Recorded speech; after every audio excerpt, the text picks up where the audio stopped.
పరిగెత్తు, లేకపోతే నడు, అది చేత కాకపోతే పాకుతూపో, అంతేగాని ఒకే చోట అలా కదలకుండా ఉండిపోకు. ఉద్యోగం రాలేదని, వ్యాపారం దెబ్బతినిందని, స్నేహితుడు ఒకడు మోసం చేశాడని, ప్రేమించిన వాళ్ళు వదిలి వెళ్ళిపోయారని అలాగే ఉండిపోతే ఎలా?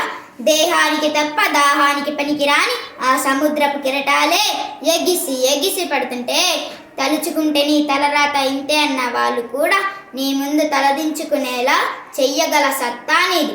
అలాంటిది ఇప్పుడొచ్చిన ఆ కాస్త కష్టానికి తలంచేస్తే ఎలా? సృష్టిలో చలనం ఉన్నది ఏది ఆగిపోకూడదు.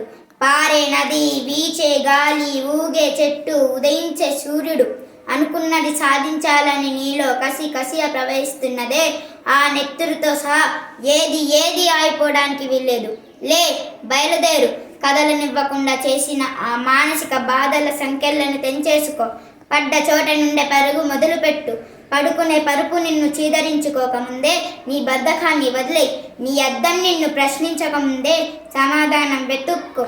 నీ నీడ నిన్ను వదిలేయకముందే వెలుగులోకి వచ్చాయి. మళ్ళీ చెప్తున్నా, కన్నీళ్లు కారిస్తే కాదు, చెమట చుక్కను చిందిస్తేనే చరిత్రను రాయగలవని తెలుసుకో. ఇవి చదివితే పదాలు మాత్రమే, ఆచరిస్తే అస్త్రాలు.